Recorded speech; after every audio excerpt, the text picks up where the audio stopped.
Good afternoon. I'd like to start today's briefing by bringing up Treasury Secretary Steven Mnuchin.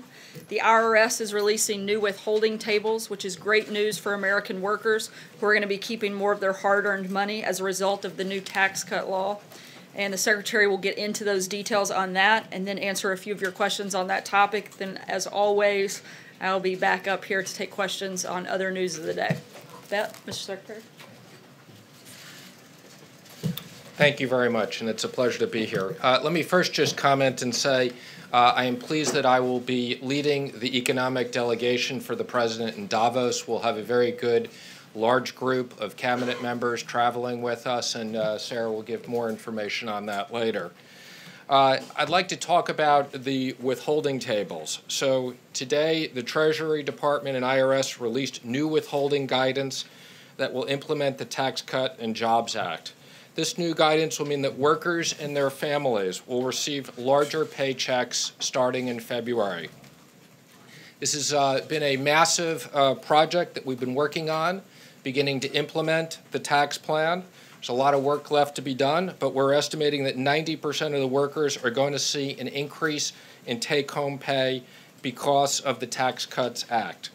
This historic legislation doubles the standard deduction, simplifies the filing process, lowers the rate for millions of middle-income Americans and their families.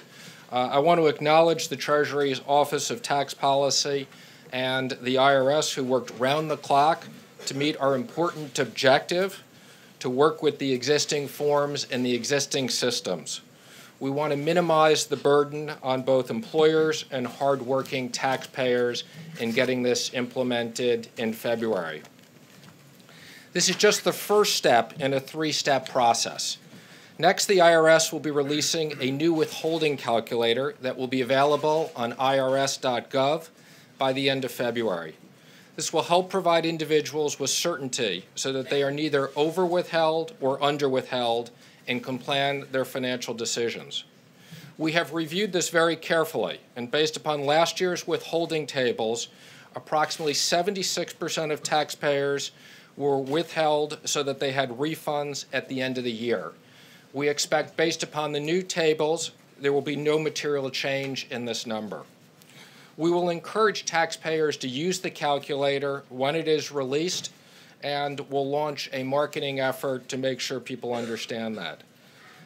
Finally, I'd like to say that the Treasury and IRS will work together to release a new W-4 for 2019. We expect to release that later in the year. We will be meeting with employers, payroll providers to determine how to best design the form to reflect the new law. And the IRS will continue to focus on simplification and a user-friendly process. These new tables will help deliver the tax cuts as soon as possible to as many Americans as possible with as little disruption as possible. This will continue to focus and fuel the optimism and economic growth that is returning to this country. I'd also like to highlight the announcement this morning from Walmart. We want to thank them. They will be increasing their minimum wages, issuing bonuses, and expanding family benefits for over 1 million employees. Walmart is the latest company to make such an announcement, directly result of the Tax Cuts Act, and they join over 130 other companies across the nation who have already given such relief. We're now up to over 2 million workers that have seen either special bonuses or additional wages. And with that, I'm happy to answer any questions. I have to start with you because you had the hat. Okay, thanks. Made me laugh. In regards to Walmart and the minimum wage, since they've already have the money and are increasing the minimum wage, does that mean that we can expect movement on the federal government's behalf to increase the federal minimum wage for everyone? Well, I think the most important issue is for companies to increase their wages. And Walmart's number is already above the minimum wage. This is obviously an issue for the federal government. It's an issue for states. But I'd say the real focus, which is what the Tax Cuts Act has been all about, is putting more money in companies. We've said all along, we believe that 70% of this will be returned to workers. Quick follow-up. Do you believe that they should raise the minimum wage, that it should be a federal Next question. raise? Go ahead. Mr. Secretary, just for those who are watching, On February 1st, will these withholding tables go into effect, and that's when the American taxpayer will first see a change in the withholding of their paycheck? Well, it'll definitely be in February. Some companies will have it set up for February 1st. Some companies may have the next pay cycle. But we are encouraging companies to do this as quickly as possible. We're ahead of schedule in the release of this, and we'd expect that in any event it's in February. What is the point of the Trump administration going to a place that is regarded usually as a hangout for globalists? Well, I don't think it's a hangout for globalists. I think the idea is the economic team is going to go over and talk about the America First economic strategy. We're thrilled that the president is coming, and I think what we know is that the economy that's good for the U.S. is good for the rest of the world. You just talked about Walmart, and that's a big deal. What has been the efforts with Walmart, with this administration, for them to raise their wages? Well, again, the whole purpose of the Tax Cuts Act was to put more money in companies so that they could compete competitively with international companies. I think you know we had one of the highest tax rates in the world. We taxed on worldwide income. We've changed that. I mean, this is really a revolutionary process. We thought it would be great for the economy, and we're thrilled with already the number of companies that we see reacting accordingly. Talking with Walmart on this, how long have you been talking? We've been talking with lots of companies for a long time, and we're thrilled with how people are responding. Yes. Thank you, Mr. Secretary. You are using an outdated, or the system will use an outdated W-4 form for this year. You will encourage people to go on to a calculator on the IRS website to maybe try to figure things out. Taxes are messy to begin with. How is this not going to lead to, in one way or another, some sort of implementation mess? Well, you know, I give an enormous amount of credit for the team at Treasury and the team at IRS who have literally been working around the clock through the holiday. As you mentioned, we had an existing form, we had existing technology. We had to figure out how to fit this in this format. The fact that we've been able to keep the same percentage of people that get refunds, we wanted to make sure that people weren't over withheld or under withheld. So we ran lots of models to run this. That's phase one. Phase two, as soon as the calculator comes out, the calculator will work with the new tax system, child tax credits, $10,000 deduction, so a taxpayer can see, do I have the right number of exemptions that are filed, or should I adjust that?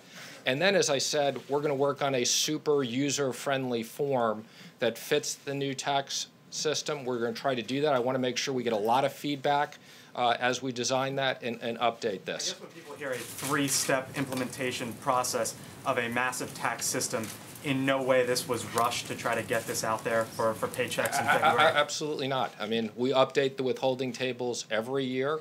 You know, there's more work, but again, our objective is to get people money as quickly as they can. 90% of the people will see changes. Yes, in the back. Thanks, Mr. Secretary. I just want to be clear. It sounds to me like you are saying that the administration's policies are partly responsible for the Walmart wage rise, but that the layoffs are nothing to do with you. Is that, am I understanding that correctly, and is that not inconsistent? What I'm saying is the administration's economic policies are a function of what we see: growth and investment. Different companies will do different things. Some companies will invest capital. Some companies will return money to workers. Lots of things are going on in the economy, and we appreciate what Walmart's doing. Yes. Thank you, Mr. Secretary. Last year at Davos, Chinese leader Xi Jinping made a speech, and he talked about isolationism not necessarily being a good policy for most countries around the world, and sort of was viewed very much as China making an entreaty to the global economy, saying, hey, we're open for business at a time when other countries are turning inward. Is the president going to respond to that line of argument when he goes to Davos? What's he going to say when he's there? Well, I think you've heard a lot of the president's messages. I expect that they'll be consistent. I expect the president will talk about trade, reciprocal, free, and fair trade. We've obviously been very clear with the Chinese on the issue that we have with the trade deficit, making sure that U.S. companies can compete fairly, and the president will talk a lot about his economic program and the impact on the global economy. Thank you, Mr. Secretary. Staying with trade, can you give us an update on the negotiations over NAFTA And how concerned is this administration over the fact that Canada has recently made a complaint to the WTO and that Mexico is concerned that this administration will, in short order, withdraw from NAFTA? We gave the president an update this morning on trade. I think he's very pleased with where things are going. Ambassador Lighthizer is doing an amazing job renegotiating NAFTA, and we expect that will be renegotiated or we'll pull out. Mr. Secretary? Yes, Mr. Secretary, I know you've had a lot going on with taxes, but since we have you here, could you give us an update on Treasury's progress on this list of Russian oligarchs that Congress had asked for? I believe we were expecting it sometime in January. Can you let us know where that's at? We're working on it as we speak. It should be released in the near future, and it's something we're very focused on. Yes, Mr. Secretary, if I heard you correctly, you're predicting that there won't be a great increase decrease rather in the number of American taxpayers who used to get a refund, who would, basically the same number will still get a refund that have been expecting to get a refund all along. Is that correct? That is correct. Again, what we're Can you then address the Democrats' charge that you all are juicing this? again, I think this is another ridiculous charge. That's why I specifically want to make clear that there won't be a change in that number. We have people who have worked very carefully on this. Our objective is not to have taxpayers over-withheld so that they owe money at the end of the year. As I said, we have a system, 90% of the people will get money. The same number of people will get refunds. And we're going to actively encourage and make sure that taxpayers understand how to go onto the calculator once it's up and running. We'll work with payroll providers. We'll work with companies. We'll do education sessions so that taxpayers are properly withheld. Are you expecting any new sanctions on Iran to come from Treasury? I am expecting new sanctions on Iran. We continue to look at them. We've rolled them out, and I think you can expect there will be more sanctions coming. Thank you, Mr. Secretary. Leaders in some states, Connecticut, New York, New Jersey, are talking about ways to limit the impact of the SALT scale back, such as letting people pay their property taxes in a way that would then be charitably deductible. Is the administration going to try to halt any of those efforts, and how are you responding to that? Well, let me just say again, from the Treasury standpoint and IRS, I don't want to speculate on what people will do, but I think it's one of the more ridiculous comments to think that you can take a real estate tax that you're required to make and dress that up as a charitable contribution. I hope that the states are more focused on cutting their budgets and giving tax cuts to their people in their states than they are on trying to evade the law. Thank you very much, Mr. Secretary. As the national debt clock approaches $21 trillion, I have a few really quick questions. First of all, is this something that the administration is concerned about? Again, I think we've said under the last administration, the debt has gone from $10 trillion to $20 trillion, and of course we're focused on the debt, and that's why we're focused on economic growth. This tax plan was about economic growth that will create more revenues for the economy and more tax receipts for the government. What can we realistically expect the national debt to be by the end of the and I hope this is not hypothetical, but by the end of the president's first term? I don't have a projection for that right now, but thank you. Thank you, Mr. Secretary. You talk about the tax being flatter and 90% of the taxpayers benefiting from it. Yet, it would seem that under those circumstances, you're going to eliminate a lot of the deductions which so many small businesses and self-employed business people depend on. Is there really a major cut in deductions, and how do you expect that will play with the small business community? Well, I think this is about tax simplification and getting rid of deductions, a lot of the deductions that rich people take. But I will tell you, on small businesses, one of the best features of the tax plan are all the features that go to small and medium-sized businesses and pass-throughs. There are tremendous incentives, whether it's the automatic expensing or whether it's the discount for pass-throughs. we've heard more good news from small business than even from the Walmarts of the world. And self-employed business. Self-employed too, yes. Mr. President, when you're talking about the Mr. President. I'm sorry, Mr. Secretary. He's in the other room. 2020 news. Not yet. Mr. Secretary, in talking about the impact and the benefit that most American workers will see under the tax cut plan, wouldn't this be a good day for the President to release his tax returns so we can see how he benefits from the tax cut bill? And have you recommended that? Again, I've had this question before when I've been up here. I'll say the same thing. I'll give you the same answer I gave you last time. I think that there's a ton of financial disclosure that the President has given the American people. They voted for him. He's the President. I think people are happy with that, and the President will decide what he wants to do. Yes, what does the administration hope to achieve with these additional sanctions on Iran? I think the President's been very clear, okay, that many aspects of the Iran deal need to be changed, that there are many activities outside of the Iran deal, whether it be ballistic missiles, whether it be other issues, that we will continue to sanction that are outside the JCPOA, human rights violations. We couldn't be more focused. We have as many sanctions on Iran today as we have on any other country in the process, and we'll continue to look at things. Mr. Secretary.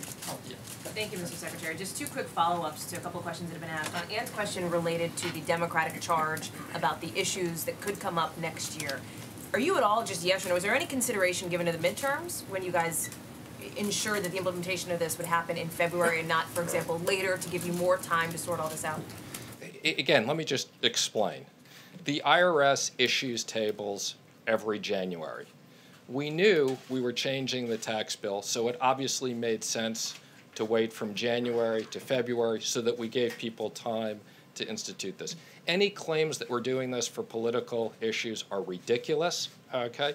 I'd also make a comment, the Democrats made a bunch of noise about our numbers and tax policy. The Inspector General just came out with a report that made very clear there was no political interference in this and how we ran these numbers. So I would hope the Democrats are focused on doing things that are good for the economy and the American people. And then just to follow up on Davos, too, with Major's question on Amon's, yes. You talked about the message being consistent that the President will deliver in Switzerland. Obviously, one of his big messages has been aimed at middle-class Americans. He got elected on this populist platform. I'm hoping you can explain how it's consistent to take members of his cabinet, many of whom are very wealthy, to go rub elbows with a bunch of other very wealthy people in Switzerland. Can you explain the consistency on the messaging? I can assure you that the members of his cabinet have no interest in going over there and rubbing elbows with anybody. This is about meeting business leaders. This is about meeting our counterparts. This is all about creating jobs, creating economic growth for the U.S. As you know, there's tremendous investment in the U.S., okay? There's tremendous trade deals going on. I think we've been very clear, and the President has delivered. Look where the stock market is again. The President is delivering for American workers. So this trip is all business. I can assure you it has nothing to do with anything other than that. Mr. Secretary, can you please say, when it comes to charitable giving, people worry that the new tax code with the higher standard deduction could limit giving to charities. Do you share that concern? I don't share that concern at all, and I would say quite the opposite, that we've raised the limits that rich people can give to charity to encourage charitable donations. So I'll take one more question in the back. Thank you, Mr. Secretary. Will the President decide today on the Iran deal, and do you anticipate that he will waive sanctions like he has done in the past? I'm not going to make any specific comments on that. It is still under discussion, and I know the President is contemplating his recommendations. Thank you very much, everybody. Thank you, Mr. Secretary. Thank you, Secretary Mnuchin.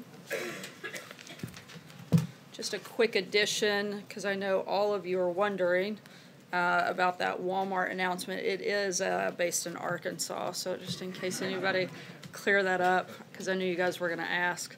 In all seriousness, the tax law is already having an incredible impact on American workers and families, and this is only the beginning of what people have to look forward to in the Trump economy.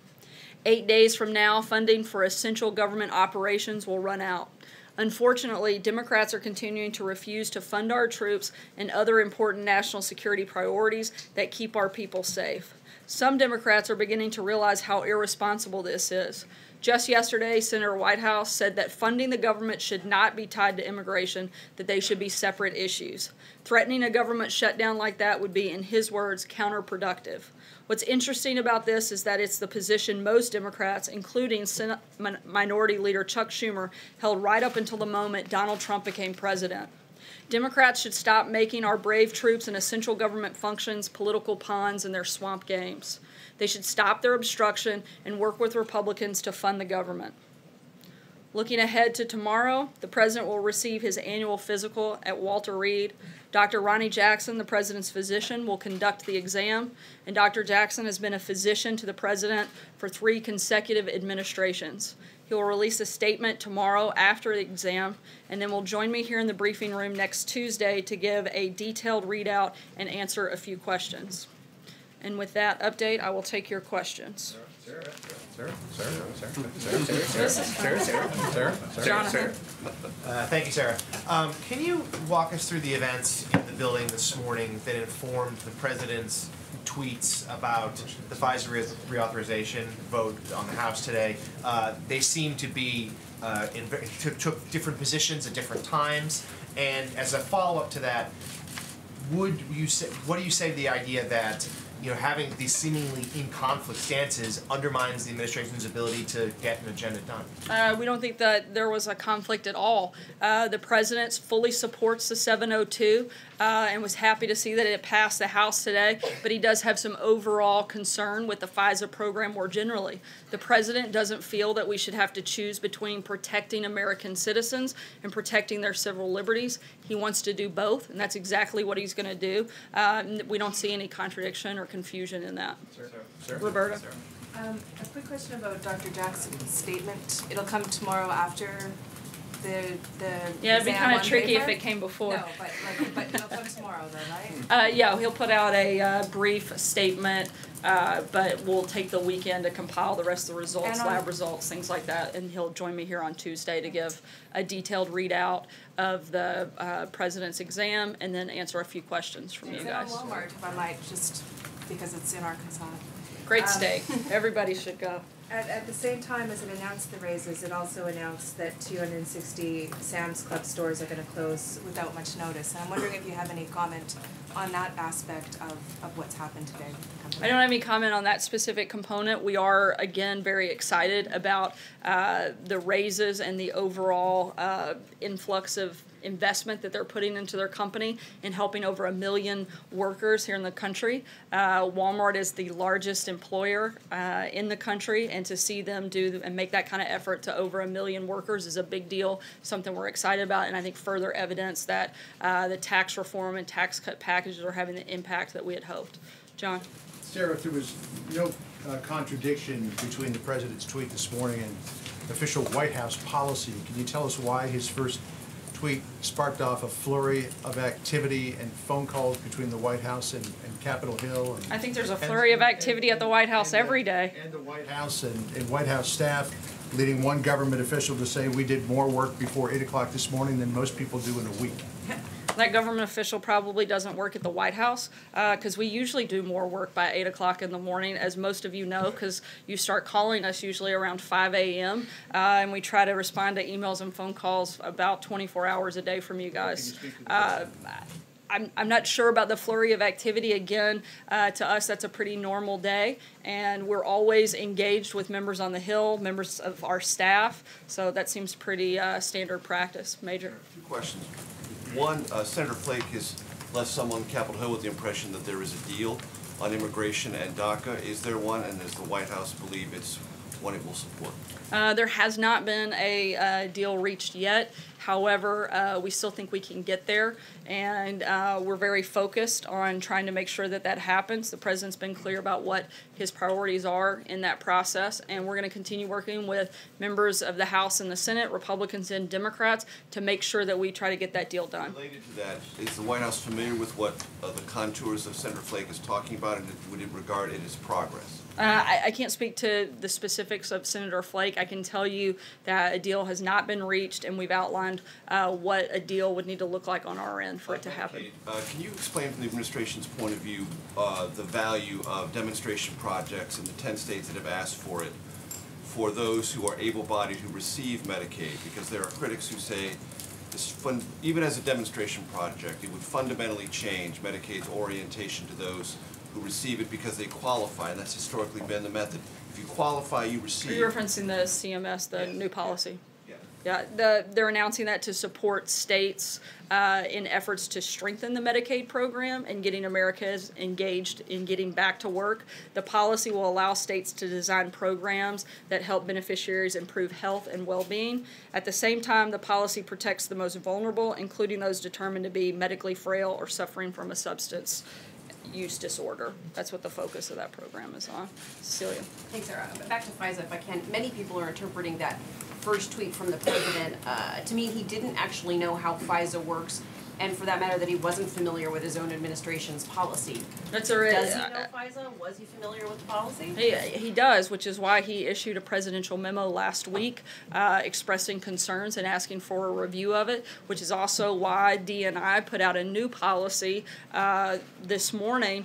This is top of mind for the president, top of mind for the administration, and he has a full understanding. Don't believe me? Ask Speaker Ryan. Look to the comments that he made. He's somebody who's been in constant contact and had many discussions with the president on this issue, and he stated that in his press conference earlier today. And how exactly was the Trump campaign so badly surveilled and abused under FISA as he seemed to claim in that tweet? Look, I think that there are a lot of things that indicate the surveillance that took place there, and I'm not sure what the part of confusion is on that front. You guys have reported on it many, many times. Jim? If you're a dreamer out there, should you have confidence that this president is going to reach an agreement that will protect you from being deported? You should. I think you saw that. You guys got to come into the room in a pretty unprecedented way and sat in there for almost an hour listening to the president talk about it, listening to the president commit to getting a solution on this. Right now we're counting on Republicans and Democrats to come together, which we think they will, to make a deal on DACA and on border security, which is a vital part of that conversation and something that we insist be part of it. And a quick follow-up on FISA. There seems to be a pattern, and correct me if I'm wrong if there is no pattern, where the president watches something on Fox and Friends and then he tweets about it. Apparently this morning, one of their personalities, Andrew Napolitano, said that this is not a good deal, Mr. President, don't do this. And then he went on Twitter and tweeted about the FISA program. There have been folks out there who have said, you know, there's a cause and effect. He watches something on Fox and Friends, and then he tweets about it. Is that what happened this morning, and does that go on? I'm sure you're disappointed he's not watching CNN. I think you watch a lot of CNN, if you don't mind. I don't think that's true. Your numbers would be higher. In reference to the question specifically. No, it's not. In response to the question, as I just said, the president has a great deal of understanding. This is top of mind. He was talking about it last week. He issued a presidential memo on it.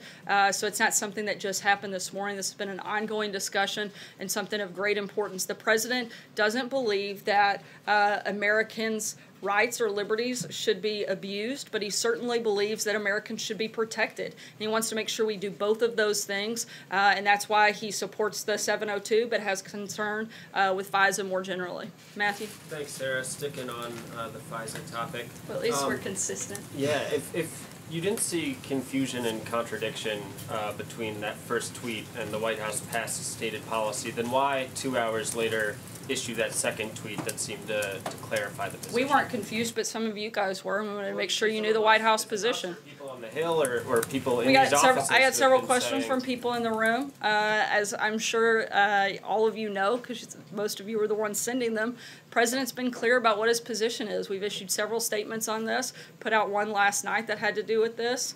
Look, I can't be more clear. I'm speaking on behalf of the President, on behalf of the administration, on what our position is, and I think I've laid that out several times here today. Blake? Sarah, on Medicaid and what CMS put out today, critics would say you need to be healthy to get a job in the first place. How are they wrong?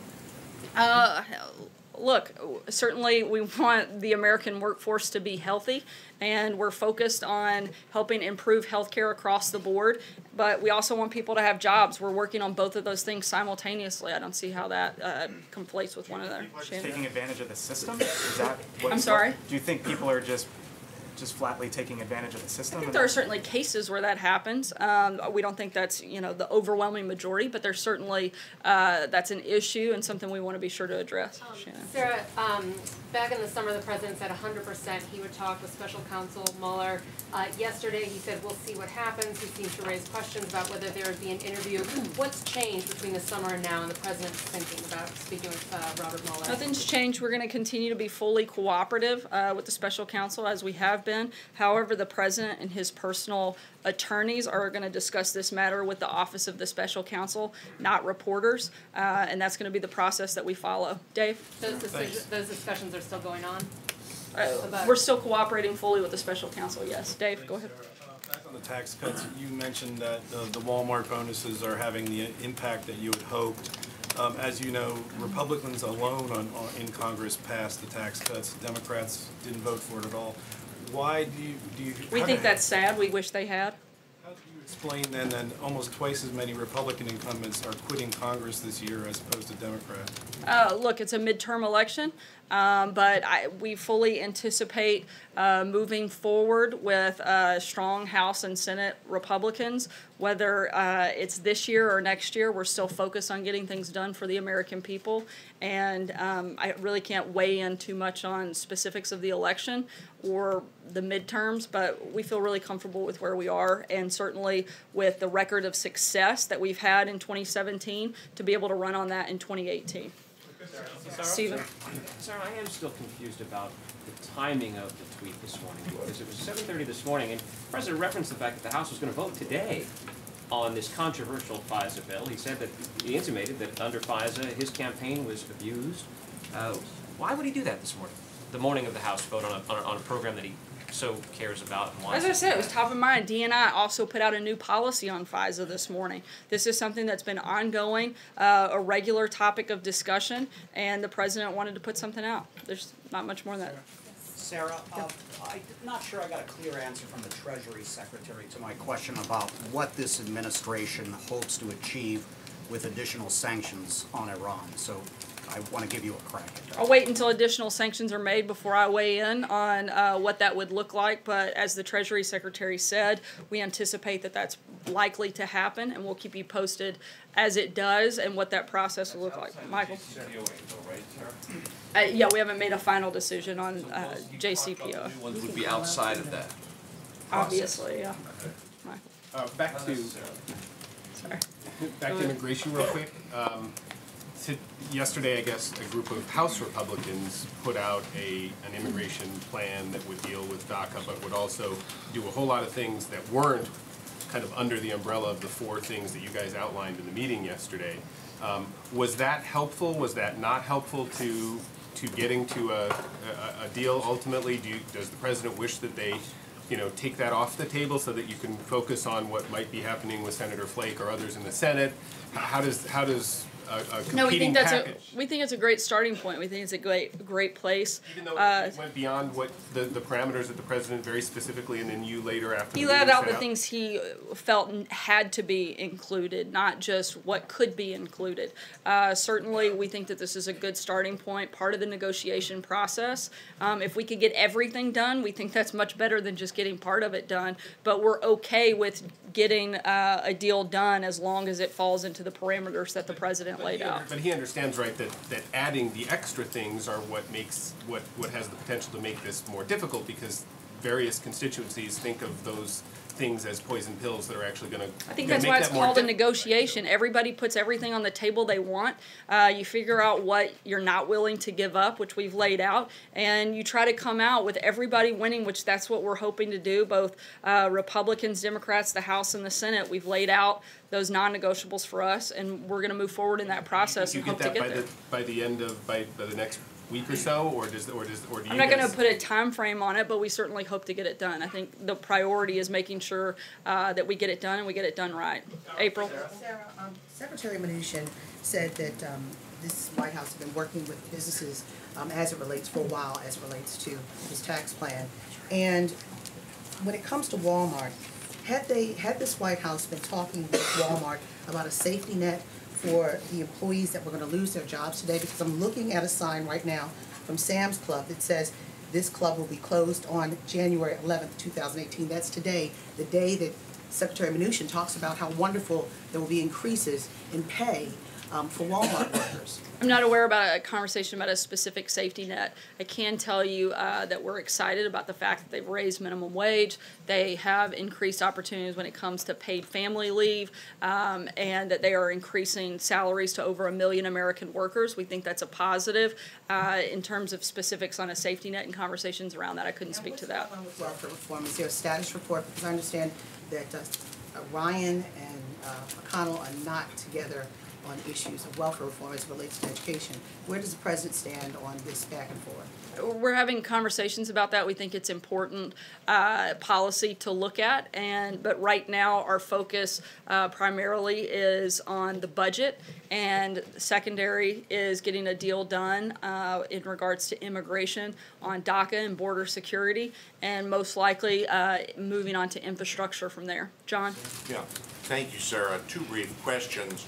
The President said yesterday that, and I quote, "We are going to take a strong look at the libel laws." Now, many lawyers said that was an unusual statement because all libel laws are at the state level and not the federal level. Was he referring to states should take a look at libel laws or something else? I think certainly states should take a look at it. Look, the President's frustrated with the misreporting and fake news that regularly takes place. He is tired of the media's obsession over recent fictitious book on the President and his administration, and he thinks that when things like that happen, there should be some action of recourse. He's simply stating that it should be looked into. Francesca? I mean, Sorry. he meant the states, not that there should be federal libel laws. I think he was speaking generally that libel laws should be looked at. My other question is the administration have any reaction to the reports of the arrest of former Iranian President Ahmadinejad, who was leading a protest movement against the regime? Not at this time. No, John. Francesca? Thank you, Sarah. Back on the President's first tweet this morning in FISA, when he said that it may have been used, the FISA Act, to surveil and abuse his campaign, what specifically was he talking about there when he said may and abuse and surveil? Could you point me in the right direction? Look, I think that this is something we've talked about many times before. There are a lot of things that indicate that there was surveillance at Trump Tower, and I'm not sure what the clarification is needed on that front. Trey? Thanks, Sarah. Two questions for you. First, a few days ago you said the White House did not have any reaction to the transcript that was released by Senator Feinstein related to Fusion GPS. Is the President aware of this transcript? And does he have any reaction to the FBI references within the transcript and what was said by that gentleman? We certainly think it's a gross overstep by Senator Feinstein to release that transcript. There's been a lot of comments about obstruction of justice, and frankly, the only people that we've seen trying to influence the investigation are former Director Comey and Democrats in Congress, and that would include Senator Feinstein, Representative Schiff, who have both selectively leaked to the media witness interviews. We see that to be a big problem and something that should certainly be considered and looked at. My follow-up question, today Ecuador announced that it's granting nationality to WikiLeaks founder Julian Assange. Does the President agree or disagree with this decision by the Ecuadorians? I haven't spoken to him about that. Can I ask you on Iran again? When the President went through the exercise in October of decertifying but signing the sanctions waivers, he said words to the effect of "fix it" or "he wouldn't do this again." The fix was supposed to include some legislation which hasn't happened yet. Is the president comfortable with where the fix-it part of this process is right now, and what is his feeling about what a fix would look like? Look, the president still strongly believes this is one of the worst deals of all time. And one of the single greatest flaws is that its restrictions leave Iran free in the future to openly develop their nuclear program and rapidly achieve a nuclear weapons breakout capability. Obviously, we see big problems with that. The administration is continuing to work with Congress and with our allies to address those flaws, and we'll keep you guys posted as a decision on that front is made. Hallie? Thanks, Sarah. I want to ask actually about offshore drilling, but before I do, I'm hoping you can clarify something that you said a couple of times now, which is that a lot of people were confused by that tweet. So Mike Pompeo, Actually, Tom I didn't say a Bossert- lot of people. You guys said a lot of people were confused. What was we weren't confused, but some of you were. Some what of you you, said. yeah. So I want to ask about that because Mike Pompeo was obviously out talking about this, pushing for this. Tom Bossert, a lot of people in the president's administration were representing the president's position on this, that he wanted this to pass. His tweet today was confusing. It was contradictory. It just was. So how are people supposed to trust, not us as reporters, but lawmakers, stakeholders, policymakers, that the people representing the president's position actually are? I think that the premise of your question is completely ridiculous and shows the lack of knowledge that you have on this process. I've tried several times. I'll do it a 10th time here. Look, the president supports the 702, but he has some very strong concerns about the FISA program more generally. Again, this is why he put out a memo last week outlining such, and why the D&I director put out a new policy this morning. I'm not sure what the confusion is there. I just want to be clear, Sarah, before I ask about offshore drilling, that you definitively are saying that the president's tweet this morning was, in your view, not at all confusing and not at all contradictory. You think that's an accurate statement. I just want to be very clear about this. Yeah, it wasn't confusing to me. I'm sorry if it was for you. Jake? Let me ask you about the offshore drilling ban, Sarah, Sure, because go there's been a ahead. lot of questions about what's happening in Florida. There have been other states that have pointed to the reason this administration is given for exempting Florida, saying that they also would like to be exempt. So how is exempting Florida from the ban anything other, in critics' view, than giving a political favor to White House allies in a key battleground state? Look, the president is a massive advocate for America not just being energy independent, but being energy dominant. That's just part of that process is the offshore drilling. That's why it's opened up for public comment. These are going to continue to be negotiations. We're going to continue to look for places and ways that we can make America more energy dominant. If that's one of them, then we're going to continue forward in that process. That's why we've opened up drilling in Anwar, the Keystone Pipeline, and cut a lot of job-killing regulations that have to do with that. We're going to continue moving forward in that process. It's an open comment period, and we'll continue to talk with other stakeholders as we make decisions for other areas and other states. Was it or was not a political favor? Thank you, Sarah. I am not aware of any political favor that would have been part of, so no. Jay. Thank you, Sarah. On prison reform, the president recently commuted the sentence of a first-time offender, a father of 10 children, who had been sentenced to an excess of 27 years. What kinds of injustices does the president view as priorities? Look, the president is looking, one of the big topics of conversation for today specifically is looking at reducing the rates of recidivism, specific to helping reduce violent crime. This is a beginning conversation. This is to a listening session, and we're going to continue working through this process. But that was the #1 topic at today's meeting, and that's the big priority he has on that front at this point. There have been reports out, and if you could please clarify, what is Mr. Kushner's role in the prison reform initiative exactly? He's helping lead that conversation and put stakeholders together from a number of different areas that have expertise on this matter. I'll take one last question. Anita? Can you just, going back to immigration, can you just shed a little bit of light on what the holdup is? Members of the Republican Party were in the negotiations. They're the ones who are saying they agree with Democrats. The administration has been in the meetings, at least some of them. So what do you all not like? I believe there's only one member that said that there was a deal reached, and the other members are well in sync on the same page that we haven't quite gotten there, but we feel like we're close. And again, we're going to keep having these conversations. The president had a meeting here today with a number of members, both from the House and Senate, Republicans and Democrats, as a follow-up discussion on immigration. And again, we feel very strongly that we can get a deal made. One piece that the president talked about missing, is that the issue, or is there not enough funding? Can you shed a little light? I think it's Democrats agreeing to the other side of the deal. I think that's where we are. And again, we're confident and feel like we're going to get there. Thanks so much, guys. Sarah.